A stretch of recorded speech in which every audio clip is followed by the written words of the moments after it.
Ini ang GMA Regional TV Early Edition.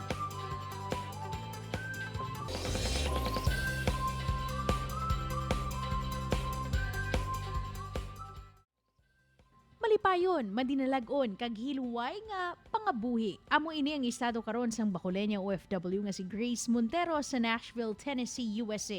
Apang sa likod sang mala dream come true nga mga laragway, iya ginsaysay ang iya mga mabudlay nga inagyan halin pa sa airport pakadto sa iya padulungan.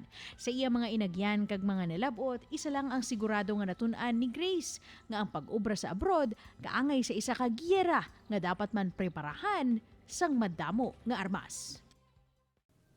This morning mga kapuso, let us all together be inspired sa nang istorya sa aton bisita this morning.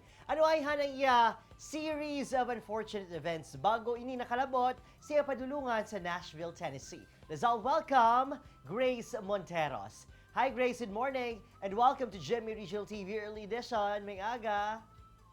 Hi Adrian, good morning. Thank you Gid sa pagkuha sa akon as guest. Thank you, Gid. Grace, let's go back 10 or 15 years ago. Diri sa Pilipinas, sa Bacolod City. Anong obra mo sadto? And why did you decide nga magpadulong sa abroad? Agud mag-obra? Actually, ang mother ko nga nag-process na sang immigrant visa that time, approved na. So, amo to nga nadalay ako actually sa US. Yeah, sa passport ko sa annotation side na supposedly upod kong akon nga primary visa holder which is my mom. And amo to nga time, ako lang isa travel kaya naguna na yung mom ko for work. So, ang ginhambalan ko sa consul na di pa mangkot ako nga what if ma-deport daw ko from the US. Dito pa lang yan sa airport, sa Manila Airport, palang kay Libio, na ako kay katawag ko kay mami, ba ko nga nang maano ko kung if ma-deport ko and all that. Kaya mo na si mami nagtawag man sa agency na pabuligan ko. From Bacolod City of Smiles, diretso ikaw sa Chattanooga. How was the place and were you able to settle yourself right away? Ano siya, more on sa southern side siya, sa Tennessee. So, sa start, kaya Budlay. Budlayan din ko mag-adjust. One is the culture sa mga tao, and also, siyempre, English. Dito ka, siyempre, makabaan ka. Amo na, nabudlayan ko. Pero may ara kami, book small Filipino community na really helped me out man sa akon na pag-start sa Chattanooga. And I'm so grateful sa mga mga tao. Anong mga kabudlayan, ngayon mo na eksperyensya that eventually paved way for you to become better and stronger dira sa may Tennessee? Actually, nabudlayan gid ko pag-start ko. Kay tungod, wala pa ko shadow experience. So, budlay ka makapangita ka obra. So, actually, mayara kami isa ka friend nga Filipino friend man, nga kilala yaman. Eventually, nag-start gid ko ya sa retail industry. Kaya nabudlayan gid ko siguro mga 2 months gid ko nga nagapangita work. And eventually naka-work man gid ko pero hindi man gid siya sa akon nga career path. Wala gid ko means of transportation. Kaya budlay daan ang means of transportation dito. It's a good thing nga lapit lang ang workplace ko sa akon nga sa amon nga ginaistaran at that time. Mas now ginalakat ko lang. And then what's good about ang mga amo na kis kay although ka scary man sa experience pero may ara gid bala people that are ready to help bala nga kis mas stop lang na sila kag mamangkot sakon, do you need a ride do ka amo na balahaw. So the struggle gid is real sa pag-start ko.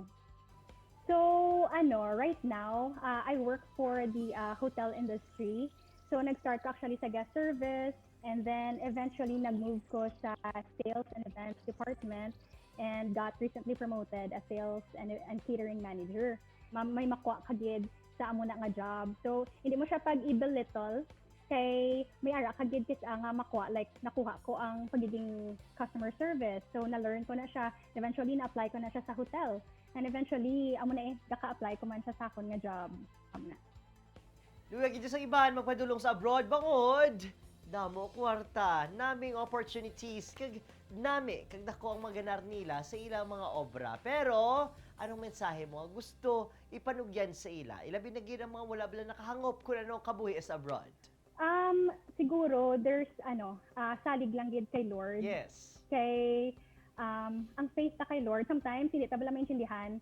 nga kabalo ka nga nga there's always something good that will come out of this process. Amo na. Ang ako lang gid is maskin diin ka man, Pilipinas ka man, o maskin sa abroad ka man, there's always gonna be struggle sa imong life, no?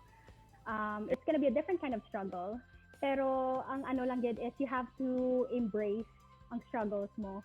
Okay, later on, amo na, trusting the process. Okay, later on, maging magbunga gina siya sang maayo sa imo. And always keep the faith. Amo ginang one thing nga dapat hindi mo gid pagidulaon. Ara mga kapuso ha, dapat #challenge accepted kita. Dapat tagit paminsan ron nga mga kabudlayan, kabahin lang ina sang mas maayo nga plano sang Ginoo para sa aton. Grace, thank you so much for inspiring us this morning. May God bless you and be safe. Bye! Thank you. Kapuso, dira ka lang ha. Padayon lang ang magtutok. Kay Kapuso Singer nga makachika ko ang makaupunta na sa pagbalik sa inyong paborito nga programa ko na aga, GMA Regional TV Early Edition. Ini ang GMA Regional TV Early Edition.